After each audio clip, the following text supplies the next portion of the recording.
Alright guys, what's going on? Soup's here, and today this is my first game I had in Ghosts, and I'm not going to be talking about Ghosts at all.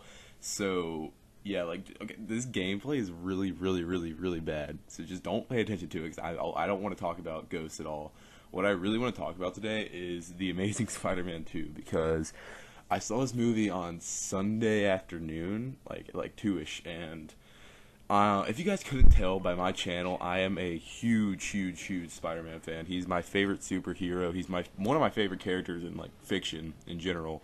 And I just wanted to give my thoughts on this movie because I love this movie. I really liked it. I've been thinking about it so much since I saw it, and I just wanted to make a video real quick to just talk about it because I don't know. I just need to talk about it. So, okay, so this movie, it's one of my favorite superhero movies I've seen so far. It's just done so well because it's just I don't know, like the thing that I've liked a lot about this movie is that the focus on by the way, I'm gonna spoil this movie, so if you guys don't want to hear spoilers, please leave. I don't want to ruin this movie for you, but if you like, the thing that I like so much about this movie is because they focus so much on Gwen and Peter throughout the movie in general, and they just focused on them so much, and like Electro and Goblin and stuff were in there, but they weren't as big, I would say, but it was still done well so that you really wouldn't miss it. Like, it was still a Spider-Man movie with like villains and stuff like that, but it had Gwen in there, and Gwen and Peter's relationship in that movie is just, it's like, it's done so well. It's so good. Like, it makes you so sad when like Gwen actually dies. Like, I'm gonna talk about that a little later, but it's just, oh man, it's just done so well, man. Especially since the first movie. Since in the first movie we got to see them, fall in love, stuff like that, and that was awesome. They did a great job in that movie too. But in this movie, you know, Peter's still haunted by her dad's death because her dad told Peter to stay away from Gwen and stuff, and he's in love with her, and he can't really, and it's really sad. But yeah, it's so well done. Like, I don't know how else to put it. It's just like, if it's, I don't know, because this fall, like, if you go into this movie not knowing that Gwen will die, like, because in the comic books the same thing happens, kind of, where like the Goblin kind of makes Gwen die essentially, but and then the same thing happens in the comic books. But if you go into this movie not knowing that Gwen's gonna die, like, or there's a possibility that Gwen's gonna die, man, you are going to be so surprised at the death. Like, I was thinking about it because I went and saw it with my mom and my brother, and my mom didn't know that Gwen would die in the comics. Like, I didn't tell her that, and she was so surprised and so sad about it.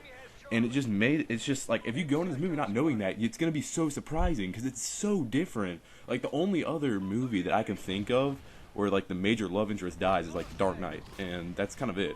But that's like a lot more dark approach to this, and it just makes me so excited for the rest of these movies because we're getting a Sinister Six movie next. We're getting the possibility of the Amazing Spider-Man getting turned into more than a trilogy, which is amazing. I'm so excited for that. But oh man, it makes me so excited because you have to take these movies more seriously now, because like when Gwen was like falling and stuff, whenever she was about to die, I was like, they won't do it, because I honestly think, like, I went into this movie knowing that she could die, but I didn't think they had the balls to do it, to be honest. So I was like watching it, and I was like, no, she's gonna be okay, it's all gonna be okay.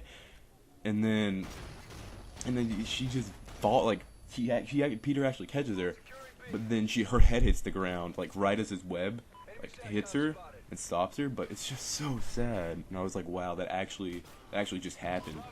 And it's just like, wow, and you're just watching it and you're just in awe, and man, it's good. But other than that whole relationship, I thought it was amazing, so well done. I know that the actors who played Andrew Garfield and Emma Stone are actually in a relationship in real life, which kind of led to that chemistry being there, which is cool.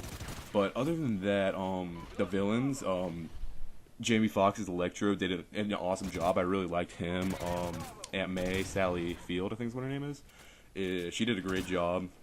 And Harry Osborn in this movie, I think it's Dane DeHaan or something like that, but he did a great job. I love that character in this movie. He's like a dark character at the same time, and I really liked how they've handled the whole Norman thing, not being the Goblin, because in Spider-Man 3 that was really bad.